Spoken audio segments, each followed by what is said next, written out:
HTML entities for reserved characters.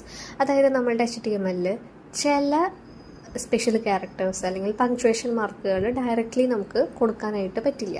അതായത് ഇപ്പോൾ നമ്മൾ പ്രോഗ്രാമിംഗ് എഴുതുമ്പോൾ HTML ടാഗുകൾ എഴുതുമ്പോൾ അല്ലെങ്കിൽ HTML പ്രോഗ്രാം എഴുതുമ്പോൾ അതിൽ ഈ HTML ഹെഡ്, ടൈറ്റിൽ, ബോഡി എന്നൊക്കെ പറയുന്ന ടാഗുകളിൽ നമ്മൾ ഈ ലെസ് ദാൻ മാർക്കും ഗ്രേറ്റർ ദാൻ മാർക്കും ടാഗുകളെ സ്പെസിഫൈ ചെയ്യാനായിട്ട് യൂസ് ചെയ്യുന്നുണ്ട്.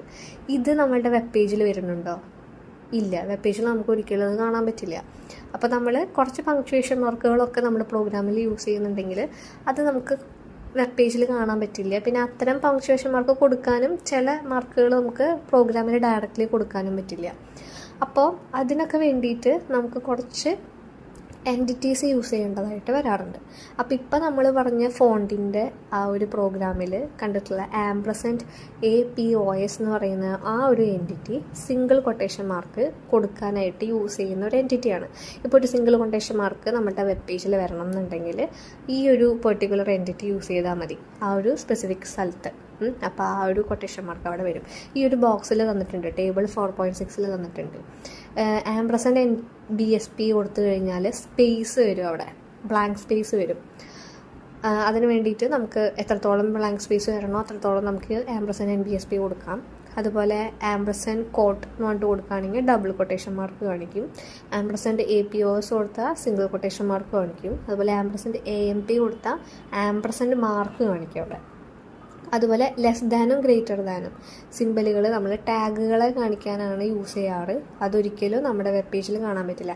ഇൻ കേസ് ലെസ് ദാൻ എന്നും ഗ്രേറ്റർ ദാൻ എന്നും നമുക്ക് അതവിടെ ഷോ ചെയ്യിക്കണം എന്നുണ്ടെങ്കിൽ നമുക്ക് എന്ത് ചെയ്യാം, $LT അതുപോലെ $GT less than greater than അതിന് വേണ്ടിയിട്ടുള്ള എൻറ്റിറ്റീസ് പ്രോഗ്രാമിൽ യൂസ് ചെയ്താൽ മതി.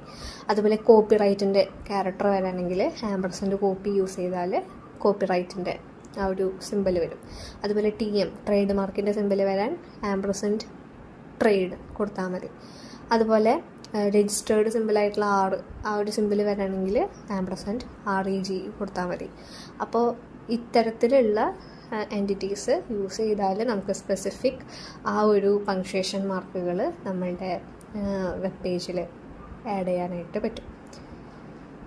ഇനി നെക്സ്റ്റ് ടോപ്പിക്കാണ് adding comments in HTML document. നമ്മൾ C++ ഒക്കെ പറഞ്ഞപ്പോൾ നമ്മൾ കമൻസിനെ പറ്റി പറഞ്ഞായിരുന്നു. എന്തായിരുന്നു കമൻസ്? നമ്മളുടെ ആ ഒരു പ്രോഗ്രാം പേജിൽ നമ്മൾ എന്തെങ്കിലും ഒരു ഇൻഫോർമേഷൻസ് ആഡ് ചെയ്യുന്നതിനെയാണ് കമൻറ്റ് എന്ന് പറയുക. ആ കമൻറ്റ് ഒരിക്കലും എക്സിക്യൂട്ട് ചെയ്ത ഔട്ട്പുട്ടിൽ വരില്ല, അല്ലേ? അതൊരു സ്പെസിഫിക് ഇൻഫോർമേഷനായിട്ട് കൊടുക്കാനായിട്ടാണ് കമൻറ്റ്സ് യൂസ് ചെയ്യുക. അപ്പോൾ